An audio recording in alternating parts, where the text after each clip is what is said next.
Assalamualaikum warahmatullahi wabarakatuh. Kali ini kita akan membahas Accounting in Action atau penerapan dalam akuntansi sesi 1. Dalam Financial Accounting berbasis IFRS edisi kedua. Penerapan dalam akuntansi. Kita akan membahas 5 permasalahan. Pertama, apa itu akuntansi? Ada 3 aktivitas. Siapa yang menggunakan data akuntansi? Yang kedua adalah blok bangunan akuntansi.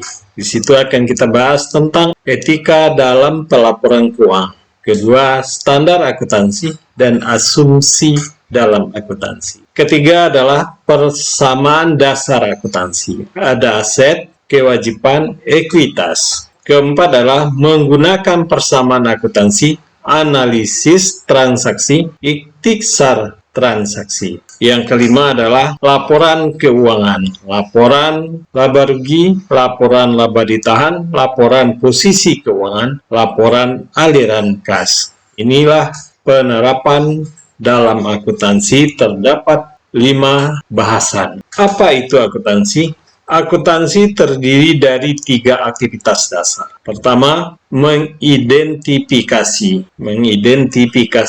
Maksudnya di sini mengidentifikasi peristiwa ekonomi, baik itu transaksi, peristiwa yang sifatnya ekonomi. Yang kedua, itu mencatat. Setelah kita identifikasi, kita catat. Kemudian baru kita komunikasikan. Dalam bentuk apa kita komunikasikan? Adalah dalam bentuk laporan keuangan. Berarti nanti kita mengidentifikasi peristiwa ekonomi suatu organisasi kepada pengguna yang berkepentingan. Berarti peristiwa ekonomi itu akan kita catat, kemudian baru kita komunikasikan. Berarti akuntansi adalah aktivitas mengidentifikasi, mencatat, dan mengkomunikasikan peristiwa ekonomi suatu organisasi kepada pengguna yang berkepentingan. 3 aktivitas akuntansi mengidentifikasi, yaitu memilih peristiwa ekonomi. Berarti kita memilih peristiwa ekonomi tadi. Setelah itu kita pencatatan atau mencatat, mengklasifikasikan, dan membuat ikhtisar. Kemudian kita komunikasikan, mempersiapkan laporan akuntansi, dan menganalisa dan menginterpretasikan laporan bagi pengguna. Itulah namanya proses akuntansi mencakup kegiatan pembukuan. Nah, siapa menggunakan data akuntansi? Ada 2, pengguna internal adalah sumber daya manusia, berarti SDM yang ada di dalam perusahaan. Itu terkait dengan gaji dari para karyawan. Kedua adalah bagian keuangan, karena menyangkut keuangan di dalam perusahaan, baik itu untuk transaksi kegiatan perusahaan maupun transaksi pembelian dari operasional.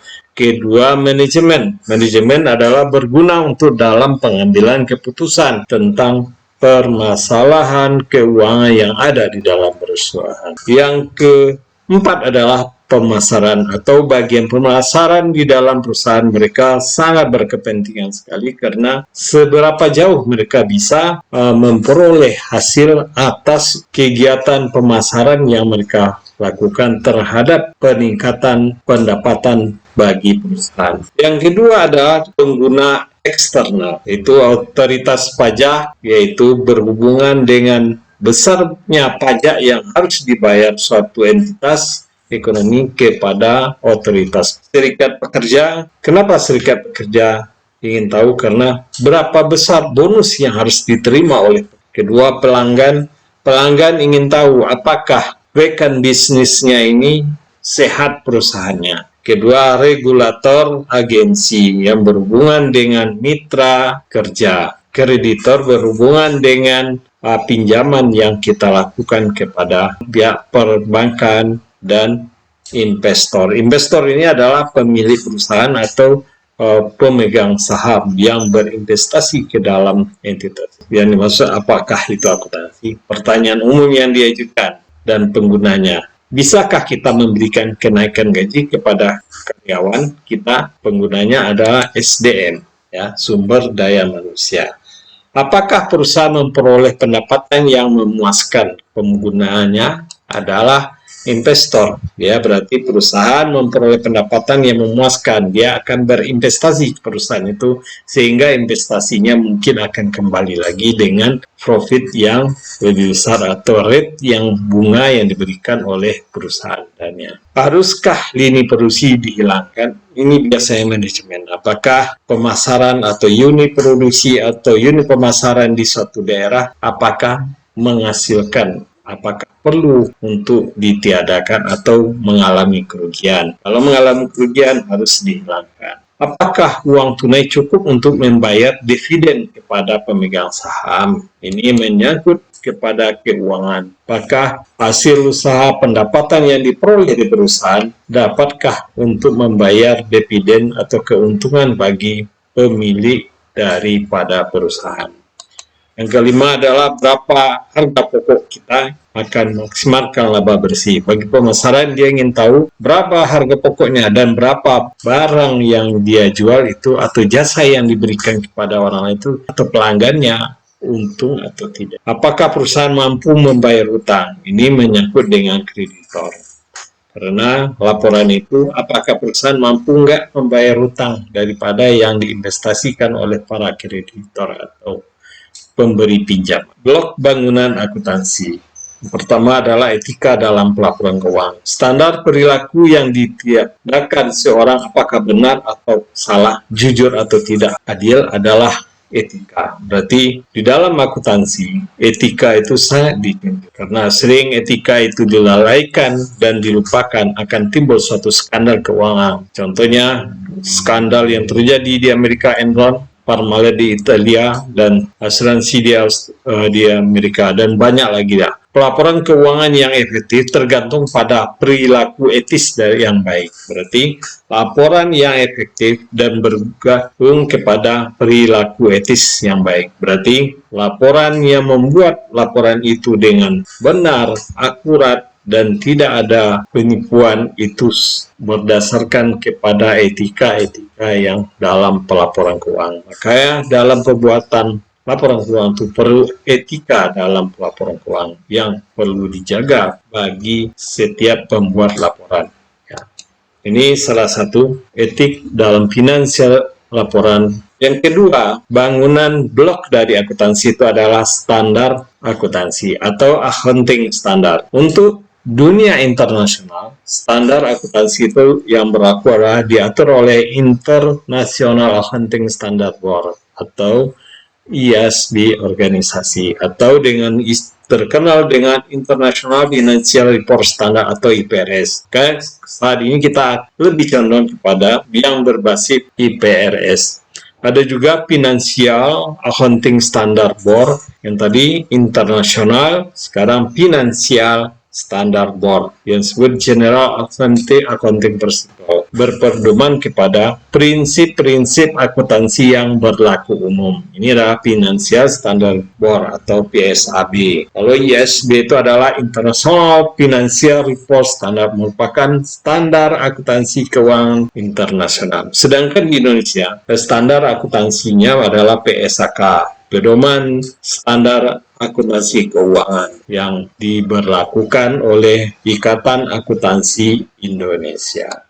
Blok bangunan akuntansi adalah yang berikutnya, prinsip pengukuran. Akuntansi itu adalah prinsip biaya. Prinsip biaya historis dinyatakan bahwa perusahaan mencatat aset berdasarkan harga perolehan. Prinsip biaya di sini adalah setiap transaksi berdasarkan biaya perolehannya pada saat terjadi transaksi. Yang kedua adalah prinsip nilai wajar, yang menyatakan bahwa aset atau kewajiban liabilities harus dilaporkan pada nilai wajar, harga yang diterima untuk menjual suatu aset atau menyelesaikan suatu liabilities atau menyelesaikan suatu kewajiban. Ya, berarti adalah nilai pasar yang wajar atau nilai yang wajar terhadap nilai aset ini. Kalau tidak wajar, itu namanya tidak sesuai dengan prinsip pengukuran dalam akuntansi.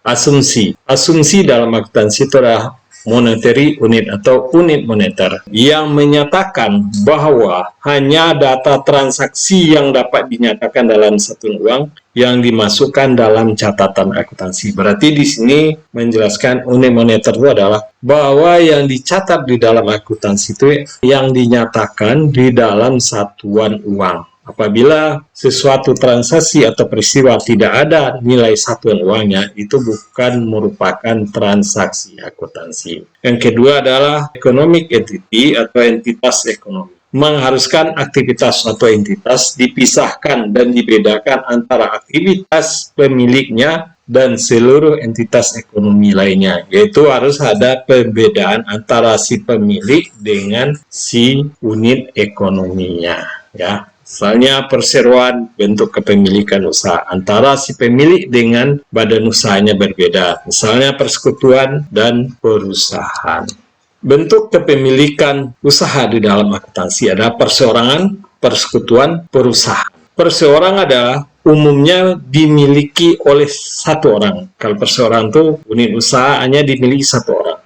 Kedua, seringkali bisnisnya jenisnya jasa kecil. Lingkup usahanya itu sangat sedikit atau tidak terlalu luas. Ketiga, pemilik menerima keuntungan, menderita kerugian, dan secara pribadi bertanggung jawab atas semua utang. Berarti dia pemiliknya menerima keuntungan secara pribadi, pemiliknya menerima kerugian juga secara pribadi. Secara pribadi bertanggung jawab terhadap semua utang-utang dari perseorangan atau unit usaha yang dikelola. Sedangkan persekutuan itu dimiliki oleh dua orang atau lebih. Berarti ini sama dengan firma atau CP dimiliki oleh satu orang lebih, ya, lebih dari satu orang atau dua orang atau tiga orang.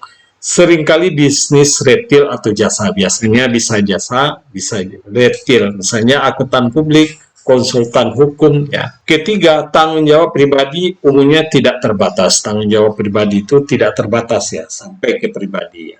Perjanjian kemitraan harus ada di antara dua pemilik, tiga pemilik, ada perjanjian kemitraan. Yang ketiga adalah perusahaan corporate, yaitu kepemilikannya terbagi menjadi saham.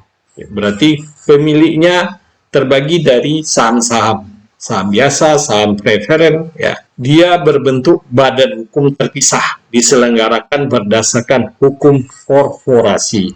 Berarti dia berbadan hukum terpisah antara pemilik dengan unit usahanya. Dan tanggung jawab si pemilik itu hanya terbatas, ya. Tanggung jawab pemilik terbatas sebesar modal yang dia investasikan. Oke, sampai di sini teman-teman pembahasan penerapan akuntansi sesi pertama. Jangan lupa ya teman-teman, like, subscribe, bunyikan loncengnya. Thank you for watching. Tunggu video berikut.